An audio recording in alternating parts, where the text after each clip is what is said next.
श्री राधे राधे। भक्तों, जो गुरु भक्त होता है उस गुरु भक्त के ऊपर गुरु की कृपा भागवत कृपा के साथ साथ सम्मिलित होकर के कल्याण करती रहती है। और संतदास बाबा के चरित्र में मैं आपको बता रहा था कि उनके एक शिष्य थे धनंजय दास काठिया बाबा। वो जो अध्यापक थे पहले, उनके ऊपर संतदास जी महाराज की बहुत बड़ी कृपा थी। और मैंने कल बताया था कि उन्होंने भी अपने गुरुदेव की तरह से शक्ति प्राप्त कर ली थी और उन्होंने धनंजय दास काठिया बाबा को, जो बाद में संत बन जाते हैं, उस समय अध्यापक थे, ब्रह्म मुहूर्त में जगाने की कृपा की थी। तो वो कहते हैं धनंजय दास जी, मुझे ऐसा लगता है कि मेरा चित्त अतिशय मलिन है, इसी कारण मेरे गुरुदेव की यत्न चेष्टा भी अमित थी। इस प्रकार की बहुत सी घटनाएं गुरुदेव की इच्छा से हुई तथा हो रही हैं। एक बहुत ही आश्चर्यजनक घटना हुई। धनंजय दास जी कहते हैं संत दास जी के विषय में कि एक दिन मैं सुबह घर की बैठक में चारपाई पर बैठा हुआ किसी लिखाई पढ़ाई के काम में संलग्न था। इसी बीच न जाने मन कैसे कुत्सित विचारों में लग गया। काम भाव जागृत होने से मन आगे बढ़ गया तथा कथन में कुछ भोग की बात सोच करके उसके लिए मन चंचल हो उठा। इसी समय मन में ऐसा लगा जैसे कोई कह रहा है, तुम्हारे सुख का आदर्श यहीं तक है क्या? ऐसी आवाज आई अंदर। तो मैं एकदम चौंक गया और कहने वाले का स्वर बिल्कुल बाबा के स्वर की भांति था, अर्थात संत दास जी महाराज के बिल्कुल वही आवाज थी। और यह आवाज बाहर से नहीं, मेरे अंदर से ही प्रकट हुई थी। हमेशा के लिए काम चिंता छिन्न भिन्न हो गई मेरी। काम का चिंतन, काम का विकार सदा के लिए समाप्त हो गया तथा गुरुदेव उस परमानंद की ओर ले गए जिसकी तुलना में काम क्रीड़ा जनित सुख नितांत तुच्छ है। और यही सोचकर मैं काम भाव को प्रभु की कृपा से, गुरु कृपा से मुक्त कर सका। काम भाव को पराभूत कर दिया मैंने गुरु कृपा से। और इसके पहले बहिर जगत में बाबा के प्रभाव का परिचय अनेक बार प्राप्त किया, किंतु मेरे मन में ही विराजित हैं ऐसा नहीं जानता था मैं। अब मुझे पूर्ण विश्वास हो गया कि मेरे गुरुदेव मेरे अंदर विराजमान है। त्रिपुरा जिले के अंतर्गत गंगा मंडल राज इंस्टीट्यूशन के शिक्षक सुरेंद्र नाथ चक्रवर्ती ने कहा था, दीक्षा लाभ से कुछ दिन पहले ही मुझे मालूम हुआ था कि श्री बाबा जी महाराज बंग देश में परिभ्रमण के लिए आए हैं और बूढ़ी चंग ग्राम में अपने एक शिष्य के यहाँ ठहरने वाले हैं। हठात एक दिन सुबह सुबह मैंने अपनी स्त्री को रोते हुए देखा। उसे बहुत पूछने पर उसने बताया कि स्वप्न में एक जटाजूटधारी ज्योतिर्मय साधु महापुरुष को मैंने देखा और मन इतना प्रसन्न हुआ कि अब जगने के बाद उनको न पाकर मन बहुत अधीर हो रहा है। मैंने उन्हें खूब समझाया तथा कहा कि इससे कुछ मंगल ही होगा। दीक्षा लाभ से 2-4 दिन पहले की घटना थी और बूढ़ी चंग जाने पर मुझे ये जानकर आश्चर्य हुआ कि जिन महापुरुष को मेरी स्त्री ने स्वप्न में देखा था वो वही हैं, अर्थात संत दास जी काठिया बाबा। गुरुजनों व माता पिता के कृपा होने पर वे दीक्षा नहीं देते हैं ऐसा भी सुना था, अतः मुझे आशंका हुई। मैं तो उनसे दीक्षा लेना चाहता था। बाबा ने कहा, तुम्हारे माता पिता विरोधी हुए तो मैंने न मालूम किस प्रेरणा से प्रेरित होकर उन्हें जवाब दे दिया, बाबा यदि मेरा आत्म मंगल हो तो औरों का विरोध कुछ अर्थ नहीं रखता है। फिर आपकी कृपा से तो सब कुछ संभव है। आप निमेष मात्र में सब कुछ ठीक कर सकते हैं। वो थोड़ी देर चुप रहे, फिर कहा, अच्छा ठीक है। इसके बाद वो वर्तमान समाज की दुर्वस्था पर बहुत कुछ कहने लगे कि आजकल के माता पिता संतान के म्लेच्छ आचरण पर उतनी आपत्ति नहीं करते जितने कि सद्गुण लाभ करके त्याग आदर्श करने के विषय में अनिच्छा प्रकट करते हैं। संत का संग में जाने में विरोध करते हैं, दूसरों का संग करे तो विरोध नहीं करते हैं। इस प्रकार की बहुत सी बातें हुई, लेकिन मेरे लिए आश्चर्य का विषय है कि सब आत्मियों का विरुद्ध भाव जो मेरे प्रति था वो सब दूर हो गया एवं उनके मनोभाव में भी परिवर्तन हो गया। लेकिन उन्होंने मुझे स्त्री सहित दीक्षा देने के लिए कहा। हम दोनों की दीक्षा के लिए उपस्थित हुए। मुझे भक्तिहीन व विश्वासहीन जानकर ही शायद उन्होंने दीक्षा दान के समय ही अपनी महिमा का आभास किया। एक नया जनेऊ शोधन करके रखा था। सोचा था कि दीक्षा के समय उसे ही व्यवहार करूंगा, किंतु दीक्षा के समय उसे लाना भी भूल गया था। तो श्री बाबा जी महाराज ने दीक्षा के समय बहुत स्नेह से मुझसे कहा, नया जनेऊ पहनकर दीक्षा ली जाती है। बहुतों की दीक्षा हुई, लेकिन उन्होंने किसी से कुछ नहीं कहा। फिर श्री राधा बिहारी के चरणों में समर्पित होने के लिए प्रस्तुत होने को कहा। मैं बहुत ही भाव विह्वलता से कहने लगा कि इसके लिए ही मैं कितने दिनों से भगवान की पुकार कर रहा था। इस पर बाबा जी महाराज ने झिड़कते हुए कहा, मुझे सब मालूम है, बताने की जरूरत नहीं है। इस तरह उनकी कृपा से तेरा मनोरथ पूर्ण हुआ। दीक्षा के बाद जब श्री बाबा जी महाराज से विदा लेने गया तो एक घटना घटी। एक समस्या के चक्कर में पड़कर मैं अस्थिर होकर के बाबा के पास जाकर मन ही मन कहने लगा, गुरुदेव, यदि आप यथार्थ में सद्गुरु हैं तो मेरे मन की बात समझेंगे तथा उसके विषय में उपदेश देंगे तथा उसका समाधान करेंगे, लेकिन उपस्थित जनता उसके विषय में कुछ जान न पाए। मैं उस समय उनके पास ही बैठा था।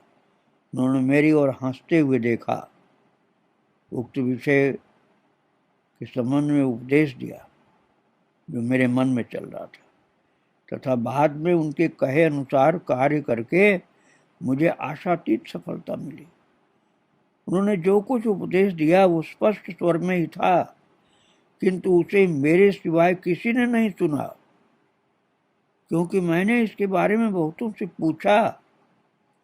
मैं बहुत संशयवादी था, अतः शायद मेरी मोह कालिमा दूर करने के लिए ही उन्होंने अहेतु की कृपा की थी।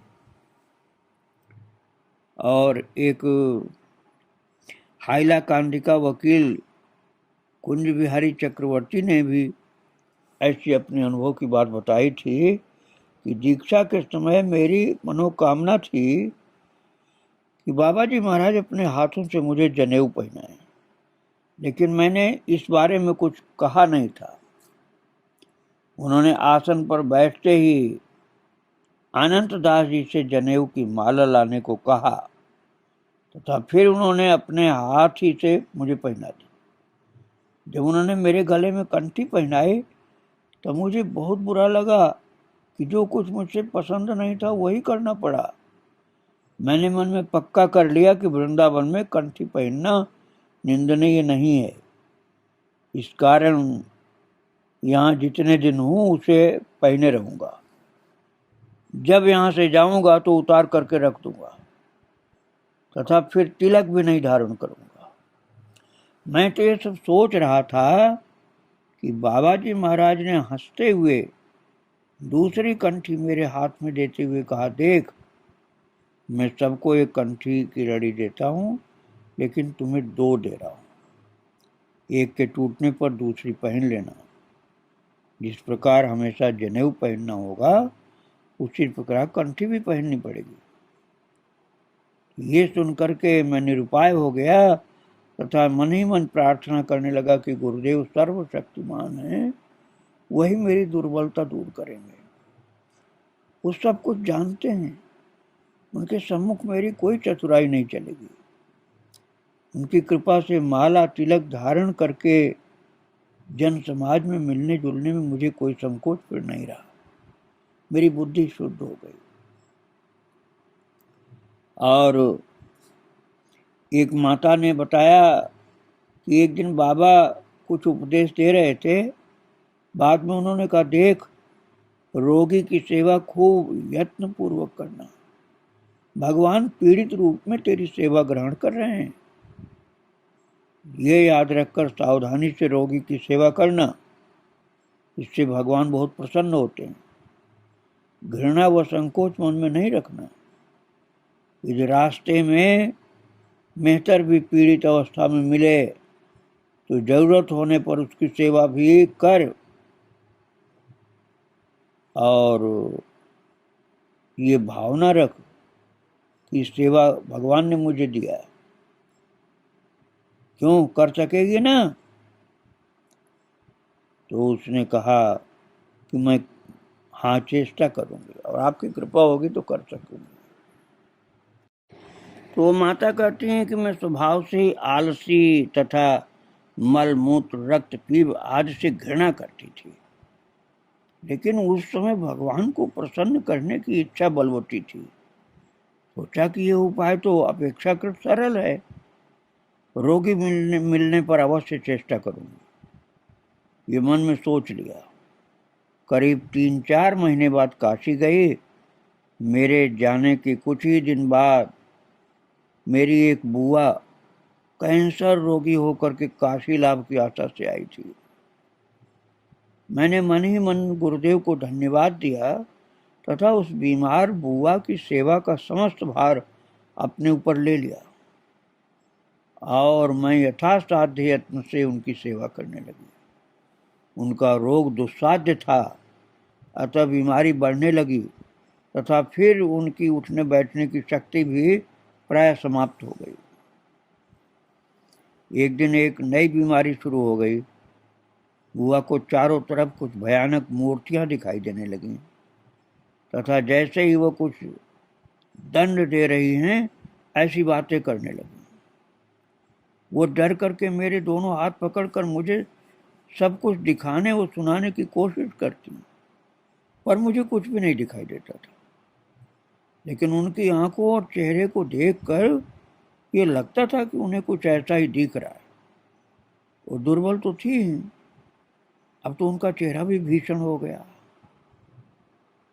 और फिर उन्होंने बहुत खराब दुर्गंध अनुभव किया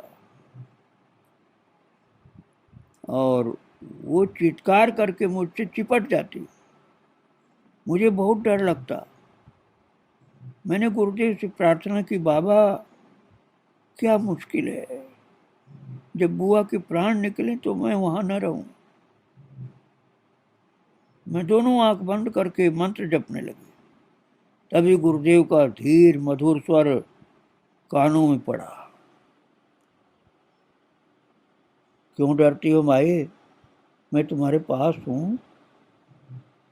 ये संतदास काठिया बाबा की साफ आवाज सुनाई पड़ी उस माता को। और सुनते ही पहले तो आश्चर्य हुआ, फिर प्राणों में असीम बल और साहस का संचार हुआ। ये सन 1922 ईस्वी की बात है। फाल्गुन का महीना था। श्री गुरुदेव उन दिनों ज्वालामुखी तीर्थ स्थान पर थे। इतने दूर फिर भी कितने समीप। मैं विस्मय विमुग्ध हो गई। वास्तव में वो हमेशा ही मेरे साथ रहते हैं। तब मुझे गुरुदेव का कथन याद आ गया। उन्होंने कहा था, गुरु सर्वदा तुम्हारे साथ हैं तथा तुम्हारी रक्षा करते हैं। यह सत्य समझना तथा निश्चिंत रहना तुम्हें भय व चिंता की कोई आवश्यकता नहीं। ये भी याद रखना कि अंदर बाहर के सब कार्यकलाप वो देखते हैं, उनसे कुछ छिपा नहीं है। श्री गुरुदेव सर्वज्ञ योगेश्वर भगवान हैं। उनके दो रूप आंखों के सामने उपस्थित हुए, एक देहधारी रूप तथा दूसरा सर्वव्यापी रूप। रोगी सेवा का फल साथ ही साथ मिल गया। उसके बाद भी उन्होंने अनेक बार अपनी करुणा का परिचय दिखा करके मुझे आनंदित कर दिया। लेकिन ऐसा लगता है कि सब करुणा का एक मूल मंत्र है, क्यों डरती हो माई, मैं तुम्हारे पास ही तो हूं। और जब ये घटना मैंने गुरुदेव को निवेदित की तो वे भाव विभोर होकर कहने लगे, हाँ अब तो समझ गई कि गुरु सर्वदा साथ रहते हैं। गुरुदेव ने मेरी प्रार्थना भी पूर्ण की। बुआ के देहांत से कुछ पहले मुझे किसी विशेष कारणवश मैं उनके पास से हट गई थी। उनकी कृपा से महाताल लंपट अविश्वासी भ्रष्टाचारी व्यक्ति भी आज सदाचारी व सच्चरित्र हो गए। ये सब सोच करके हृदय आनंद से परिपूर्ण हो जाता है। गुरु वास्तव में शिष्य के चरम आश्रय स्थल है। पिता माता बंधु सब कुछ वही। शिष्य की हर प्रकार की परिस्थिति वो अवस्था में वही उसके रक्षक हैं। इसी कारण गुरु शक्ति की क्रिया शिष्य के जीवन में अनेक प्रकार से प्रकाशित होती है। एआई रेलवे के आसनसोल स्टेशन के टेलीग्राफ ऑफिस के विजय कृष्ण बंदोपाध्याय बताते हैं अपने अनुभव की बात कि हावड़ा शिवपुर आश्रम की प्रतिष्ठा के दिन आश्रम के पश्चिम वाले बरामदे में बाबा वो काकाणी महाराज, विष्णुदास महाराज एक आसन पर बैठे थे। अनेक लोग अनेक प्रकार का चढ़ावा चढ़ाकर उन दोनों की पूजा कर रहे थे। बरामदा नर नारियों से ठसाठस भरा हुआ था। सब उनका दर्शन कर रहे थे। मैं भी बरामदे की दीवार से लगकर खड़ा हो गया तथा वहीं से दर्शन करने लगा। मन ही मन बाबा को लक्ष्य करके कह रहा था, बाबा आज इस आनंद वेला में सब लोग तुम्हारी अनेक प्रकार से पूजा कर रहे हैं। मैं भी चरणों पर चढ़ाने के लिए कुछ फूल चंदन लाया था, जो कि सब जेब में ही रह गया। चेष्टा करने पर भी तुम्हारे पास नहीं पहुंच पाया।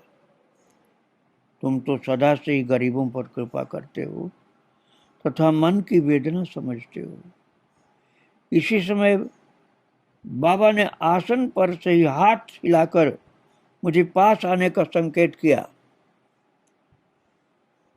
पहले मुझे ऐसा लगा कि वो मेरे पीछे जो गुरु भाई खड़े हैं उन्हें बुला रहे हैं तथा वे जाने को उद्यत हो गए। तब उन्होंने कहा, विजय आएगा, विजय। तब मैं उनके पास गया। वो मेरे मन की भावना व पीड़ा को समझते थे। इसको दिखाने के लिए उन्होंने मुझ पर कृपा कर दी। और बीएन रेलवे खड़गपुर ऑफिस के हेड क्लर्क निर्मल चंद्र ने बताया इस विषय में अपनी बात। वो कहते हैं कि जिन दिनों बाबा जी महाराज भुवनेश्वर में थे, बाबा जी अर्थात संत दासी महाराज, तब मैं विजय भाई, विनोद भाई आदि कुछ गुरु भाई उनके दर्शनों को गए। रास्ते में भुवनेश्वर मंदिर के पास कुछ साधु बैठे हुए थे। हमने उन लोगों को हाथ उठाकर प्रणाम किया। जब हम बाबा जी महाराज के पास पहुँचे तो उन्होंने हम सब की मृदु भर्त्सना करते हुए कहा, ये तुम लोगों का किस प्रकार का ढंग है जो साधु सन्यासी को साष्टांग प्रणाम नहीं करते हो। इस तरह उन्होंने भविष्य के लिए हम लोगों को सावधान किया। उनके अंतर्यामित्व तथा हम लोगों को संशोधन करने की चिंता को देखकर मैं हर्ष और विस्मय से अभिभूत हो गया। बाबा जी महाराज के एक स्थान पर रहने तथा दूसरे स्थान पर साक्षात दर्शन देने के विषय में प्रश्न उठाने पर उन्होंने कहा था, बाबा, आकुल व्याकुल प्राण की प्रार्थना होने पर कभी कभी इस प्रकार से दर्शन हो जाता है। मैं अपनी एक देखी हुई घटना सुनाता हूँ। सन 1933 ईस्वी में जब उज्जैन में कुंभ हुआ था, तब बाबा जी महाराज ने स्वयं वहां न जाकर अपने प्रतिनिधि स्वरूप हम लोगों के ज्येष्ठ साधु गुरु भाई अनंत दास जी को भेजा था। मैं भी बाबा जी महाराज के आदेशानुसार वहां गया था और इस मेले में हम लोगों के गुरु भाई सुरेंद्र नाथ बसु हिल स्टेशन के तत्कालीन स्टेशन मास्टर साथ में थे। बाबा जिस स्थान पर ठहरते थे वहीं पर मैं अनंत दास जी भी रहते थे। तो अनंत दास जी महंत के आसन पर न बैठकर नीचे बैठा करते थे। एक दिन जब शाम को श्री ठाकुर जी की आरती करके दंडवत प्रणाम कर रहा था, तो अनंत दास जी ने मुझसे आकर कहा, देख लो, सुरेंद्र बाबू की स्त्री यहाँ बैठी हुई क्यों रो रही है। मैंने जब उनसे रोने का कारण पूछा तो उन्होंने पहले कुछ जवाब नहीं दिया। फिर बहुत पूछने पर उन्होंने कहा, बाबा का खाली आसन देखकर मुझे बहुत दुख हो रहा था। अतः मैंने मन ही मन में बाबा से कहा, बाबा, तुम्हारे आसन पर बैठने से कितनी शोभा होती है तथा हम लोगों को कितना आनंद मिलता है। आसन पर बैठकर तुम आशीर्वाद देते हो। शून्य आसन देखकर मेरा हृदय फटा जा रहा है।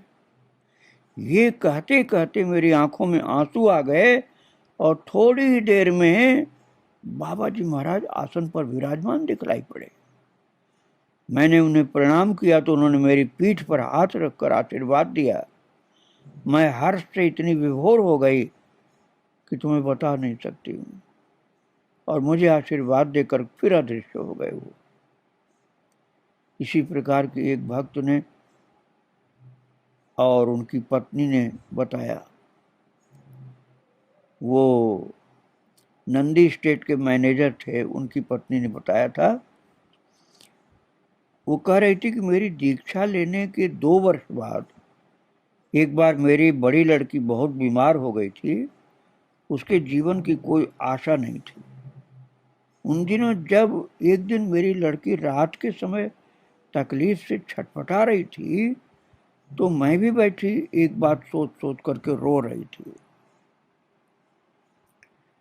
कहते हैं कि संतान की मृत्यु माता पिता के पाप कर्मों के कारण होती है।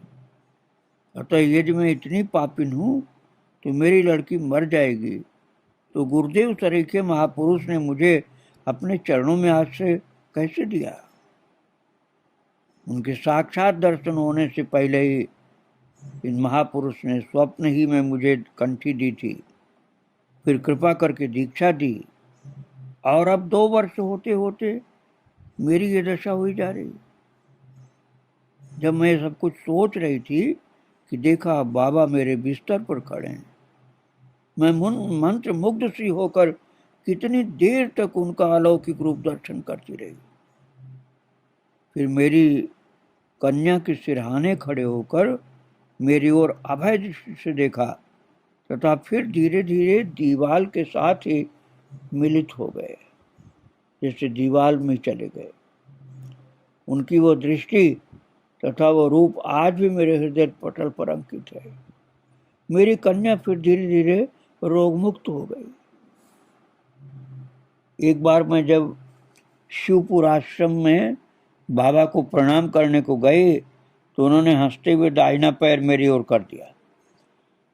मैंने प्रसन्न होकर बाबा की पद धूल सिर पर लगाकर दंडवत प्रणाम किया।